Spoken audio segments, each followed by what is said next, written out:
Bonjour à tous, je vous retrouve dans cette vidéo pour vous raconter une petite histoire qui m'est arrivée l'année dernière, donc quand j'étais à Tenerife dans les îles Canaries. Euh, je veux raconter cette histoire parce que en fait le message qui m'a été transmis à ce moment-là, c'est que nous étions tous connectés, qu'on en a conscience ou pas, nous sommes tous reliés les uns aux autres. Et j'aime bien en fait me le rappeler. C'est vrai que c'est quelque chose, alors soit dont on n'a pas conscience, soit dont on a conscience mais parfois qu'on oublie. Et je trouve que c'est important d'en avoir conscience parce que en fait, une fois qu'on sait qu'on est tous connectés les uns aux autres, on se sent déjà beaucoup moins seul, beaucoup moins isolé, moins séparés les uns des autres. Et ça augmente aussi, ça renforce notre confiance en la vie parce qu'on sait qu'on fait partie d'un réseau de connexion qui est certes invisible aux yeux, mais qui est bien réel. Et donc il y a un an, j'ai vécu donc une petite histoire, une anecdote qui me l'a une fois de plus démontré. Quand j'ai changé d'appartement à Tenerife, donc j'ai passé 2 mois et demi à Tenerife et quand j'ai changé d'appartement, entre donc, le quatrième et le cinquième, donc il s'est passé un enchaînement de choses, un enchaînement de circonstances qui, une fois de plus, m'a démontré donc, que nous sommes tous reliés et c'est clairement le message que j'ai reçu il y a pile un an, donc c'était le 28 juillet. Et donc je voulais en parler dans cette vidéo. En fait, Facebook m'a rappelé ce souvenir le 28 juillet. Et donc je voulais le raconter dans cette vidéo. Alors pour résumer, donc je suis devenue nomade en octobre 2020. Donc je suis partie de Paris pour aller à Nice, dans le sud de la France. Et j'ai ensuite voyagé à l'étranger, ce qui était complètement imprévu, puisque je pensais rester en France. Je suis donc allée à Tenerife. J'y suis restée 2 mois et demi environ. Ensuite, je suis allée à Malaga en Andalousie, puis au Mexique pendant 4 mois et à nouveau, je suis revenue à Malaga et je suis aujourd'hui à Paris. Et en fait, je me déplace en suivant mon intuition, ma guidance en fait, les messages que je reçois. Et donc ça a été le cas pour Tenerife. Donc j'étais à Nice et puis au printemps 2021, j'ai commencé à recevoir beaucoup de messages qui m'invitaient à voyager. Et donc j'ai sauté le pas et j'ai suivi cette guidance. Et donc je me suis retrouvée à Tenerife. Sur l'île, ensuite, j'ai changé de lieu plusieurs fois. Donc j'ai d'abord été dans un Airbnb, ensuite j'ai passé quelques jours dans un hôtel, ensuite j'ai été en colocation, ensuite j'ai été 3 fois en colocation. Et donc cette histoire intervient entre le quatrième et le cinquième logement, donc et mon dernier logement sur l'île. Alors ce qui s'est passé, donc j'étais en colocation en juin-juillet pendant environ un mois avec 2 Espagnols, donc ça se passait très bien. Et puis à un moment donné, en fait, ils sont partis donc autour du 20 juillet. Donc mes 2 colocataires espagnols sont partis. Et à ce moment-là, ils ont été remplacés par 3 personnes, 3 jeunes femmes de différentes nationalités. Donc j'ai été en colocation avec elles et en même temps, donc autour du 20 juillet, j'ai appris qu'on devait quitter l'appartement en fait en fin de mois, donc vers le 30-31 juillet, parce que les propriétaires souhaitaient le louer tout le mois d'août pour la période estivale. Donc sur le moment, en fait j'étais plutôt déçue parce que je n'avais pas envie de chercher une nouvelle chambre. Donc c'était mon quatrième logement sur l'île.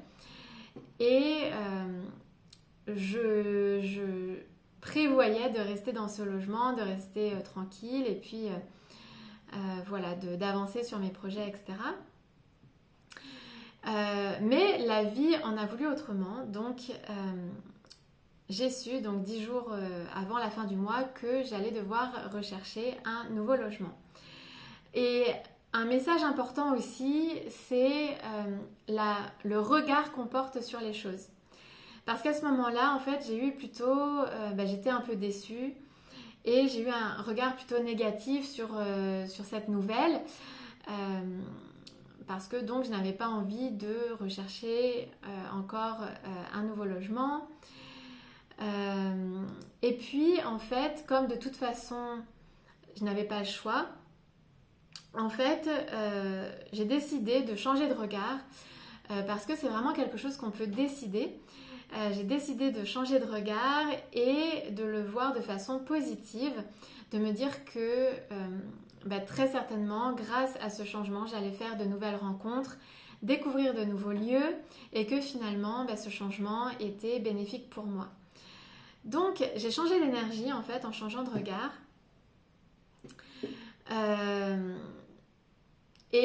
Voilà, je l'ai vu de cette façon-là. Autour du 26 juillet, je me souviens des dates, donc c'était le début de semaine, c'était un lundi. Là, j'ai reçu une guidance qui m'a clairement dit de passer à l'action pour chercher un logement. Donc, il me restait une semaine pour trouver un logement. Ce qui peut paraître vraiment du dernière minute, de la dernière minute.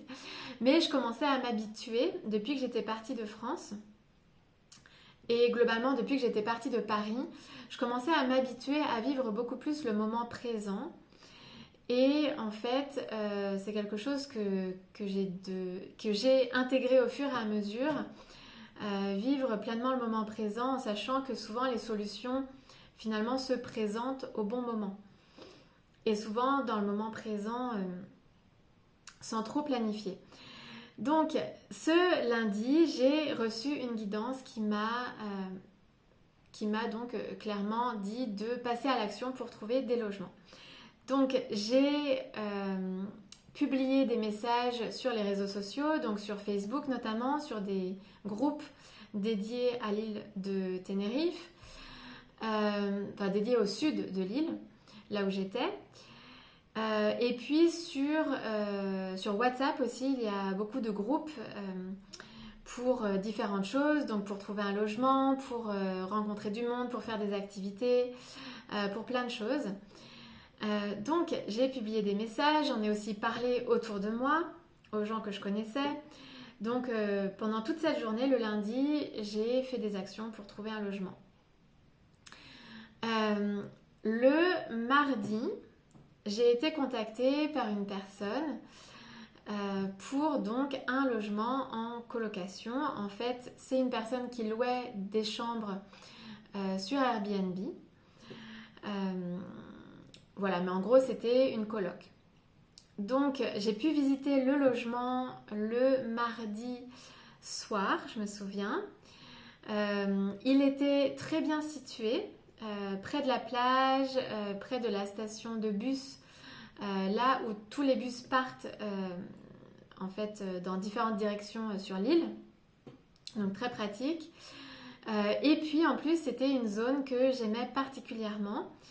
En fait dans le sud de Tenerife, il y a une zone qui s'appelle Las Américas. C'est une station balnéaire assez étendue. Et dans cette station balnéaire, il y a une partie qui s'appelle Los Cristianos, qui est un peu plus locale en fait. Il y a des Espagnols qui habitent là.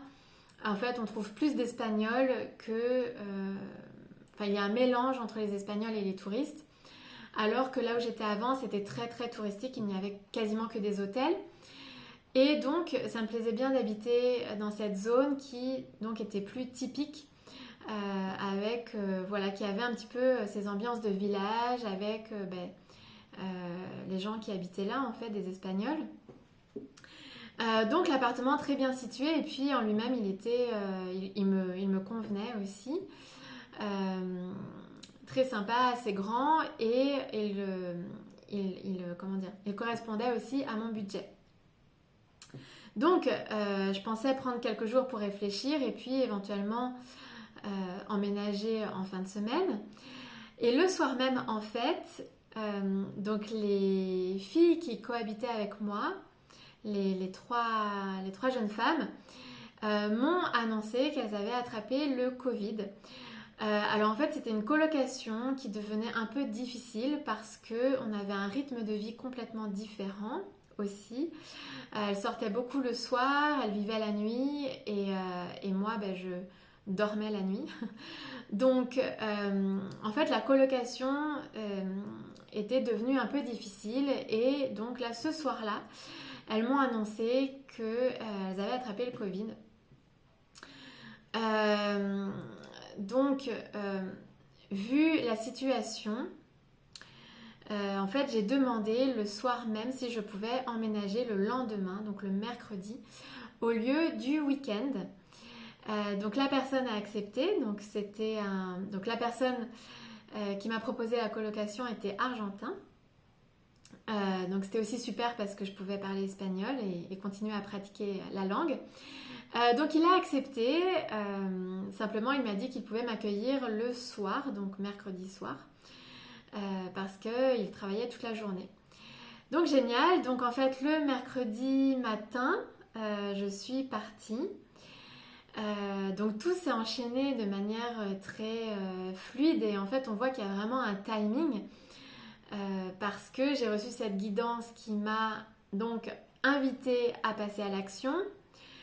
Ce que j'ai fait, j'ai reçu en fait cette proposition et puis en fait ça a complètement coïncidé avec avec ce qui se passait chez moi, c'est-à-dire que j'ai pu partir. J'ai trouvé l'appartement en fait le jour où je devais partir. Donc c'était absolument parfait. Donc voilà, je suis partie le mercredi matin. D'ailleurs, le nouvel appartement était très proche de là où j'étais. Donc j'y suis allée. Donc je pensais passer la journée à l'extérieur puisque donc la personne m'avait dit qu'il était pris toute la journée. Et donc je suis arrivée dans ce nouveau quartier dans la matinée. Et puis j'étais tranquillement à une terrasse quand j'ai reçu un message de sa part, donc de mon nouveau coloc, qui m'indiquait, qui me prévenait en fait que finalement il pouvait m'accueillir tout de suite, qu'il était chez lui. Donc c'était encore plus parfait puisque j'étais déjà là. Donc en fait je suis montée et puis là il m'a expliqué qu'en fait le matin même sa voiture avait été cambriolée et donc il avait dû annuler son rendez-vous professionnel. Et donc il était chez lui pour faire différentes démarches et donc il pouvait m'accueillir. Alors il l'a plutôt bien pris en fait parce que je me souviens avoir eu une discussion avec lui et il m'a dit c'est un mal pour un bien. Voilà, c'est un mal pour un bien, j'ai pu t'accueillir plus tôt et c'est toujours comme ça dans la vie. Voilà, souvent quand il se passe quelque chose qu'on peut considérer comme négatif, en fait, il y a autre chose à côté qui se passe qui est positif. Donc, on avait déjà eu cette discussion intéressante quand je suis arrivée sur le regard qu'on peut poser sur les choses. Et en plus, quand je suis arrivée, il avait un t-shirt où il était noté We are all connected. Nous sommes tous connectés. Donc c'était vraiment le message là qui m'était donné. Et en plus de ça, il m'a ensuite appris que en fait, ce n'était pas lui qui avait vu mon message sur les réseaux sociaux, donc mon message de recherche de logement, parce qu'il n'utilise pas beaucoup les réseaux sociaux. En fait, c'est une amie à lui qui avait vu mon message dans un groupe de Lille, dans lequel donc j'avais publié ma recherche. Et donc c'est son amie qui lui avait parlé de ma demande, de ma recherche, et c'est comme ça qu'il m'avait ensuite contactée. Et c'est là où on voit qu'on est tous connectés. C'était vraiment incroyable parce que j'ai trouvé cet appartement le jour où j'en avais besoin. Donc le jour où je devais partir parce que la colocation devenait vraiment difficile à vivre. Et en plus, ce n'est même pas lui qui a vu mon message, c'est son ami qui lui en a parlé. Donc en fait, il y a tout un enchaînement de circonstances. On voudrait le faire exprès qu'on n'y arriverait pas. Et donc, et en plus de ça, il m'a accueilli avec ce t-shirt. Donc c'était assez magique. Et donc voilà, c'était ce message. Nous sommes tous connectés, nous sommes tous reliés les uns aux autres. Et clairement, cette expérience me l'a démontré. Et donc en effet, c'était un mal pour un bien parce que c'est vrai que la colocation finalement commençait à être difficile pour moi. J'avais passé quelques jours un petit peu compliqués. Mais finalement, c'est ce qui m'a permis aussi de partir plus vite du logement et d'arriver dans ce nouveau logement où je me suis sentie beaucoup mieux. J'étais dans un autre quartier, donc j'ai pu en fait connaître une nouvelle personne, un nouveau quartier. Et en effet, ça m'a apporté en fait... ce changement m'a apporté de nouvelles expériences, de nouveaux apprentissages. Et en fait, j'ai fait des nouvelles choses, des choses que je n'aurais pas pu faire si j'étais restée dans le précédent logement. Par exemple, avec ce nouveau colocataire, donc on est devenus amis. Il m'a fait visiter l'île aussi. Donc en fait, j'ai découvert grâce à lui aussi des coins que je ne connaissais pas sur l'île. Donc il m'a fait visiter en fait. Et donc en fait, voilà, ce changement m'a été très bénéfique. Et donc en effet, c'était un mal pour un bien. En quelque sorte, et d'ailleurs c'est ce qu'il m'a lui-même exprimé quand je suis arrivée chez lui. Alors c'est une expérience et une anecdote qui peut paraître anodine, mais en fait qui m'a apporté beaucoup d'enseignements.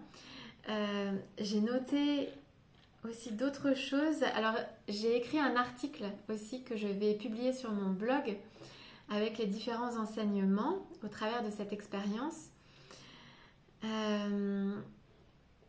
Donc le premier enseignement, donc c'est celui-là, un mal pour un bien, c'est voir les cadeaux cachés en fait derrière chaque situation. Parfois, on ne voit pas tout de suite les cadeaux cachés, c'est souvent avec le recul qu'on en prend conscience, qu'on s'en rend compte. Et là, en fait, j'ai vu que le fait de changer d'appartement, en effet, ça m'avait permis d'accéder à de nouvelles expériences, de nouveaux apprentissages, et ça avait été bénéfique.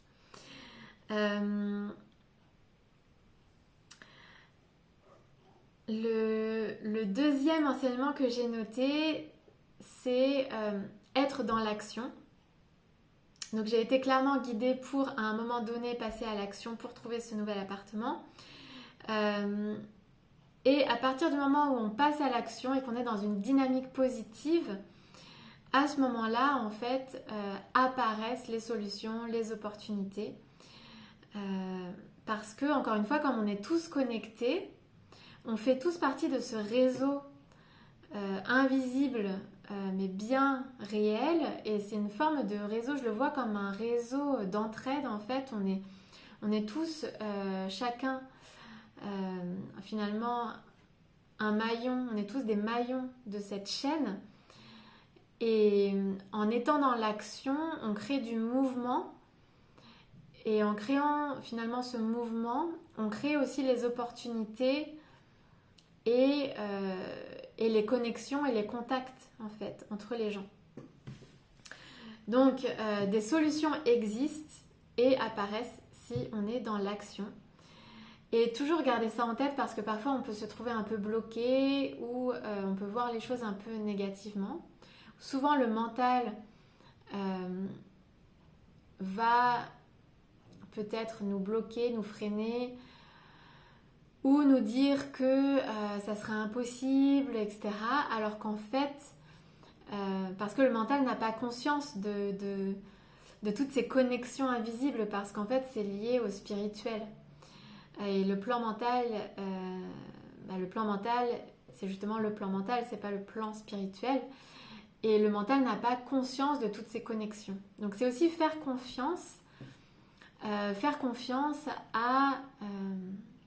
au spirituel, faire confiance à la vie. Et justement le fait de prendre conscience, d'avoir conscience qu'on est tous connectés, ça nous aide dans la vie. Moi, ça m'aide à avoir confiance et à avancer dans l'inconnu plus sereinement parce que je sais que sur mon chemin, je vais rencontrer aussi des personnes qui vont m'aider, que je vais aider. En tout cas, voilà, on va s'entraider tous ensemble.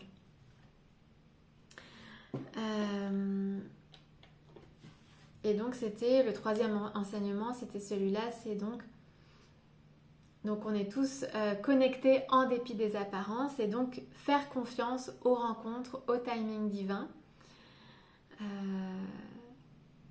Et savoir qu'on n'est pas seul en fait. Et l'action est très importante justement pour se connecter, pour créer donc ce mouvement entre nous tous et faire apparaître les solutions.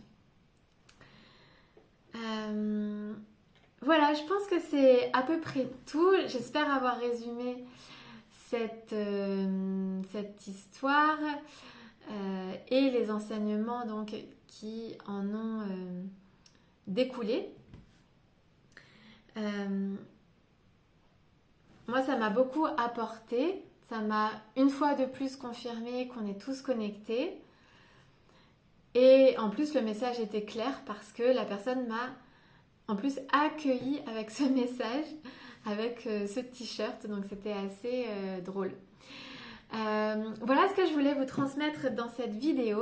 Alors, si vous avez des réflexions ou s'il vous est arrivé aussi ce type d'histoire, je serais ravie d'échanger avec vous dans les commentaires de la vidéo. Si vous avez aimé cette vidéo, vous pouvez liker, partager et écrire des commentaires. Ça me fera plaisir d'échanger avec vous sur ces thèmes. Vous pouvez aussi me retrouver sur les réseaux sociaux, sur les pages, sur les ailes de Gaëlle, sur Facebook, sur Instagram et sur mon blog que j'alimente au fur et à mesure. Donc c'est sur lesailesdegaëlle.blogspot.com. Merci pour votre écoute et je vous dis à très vite.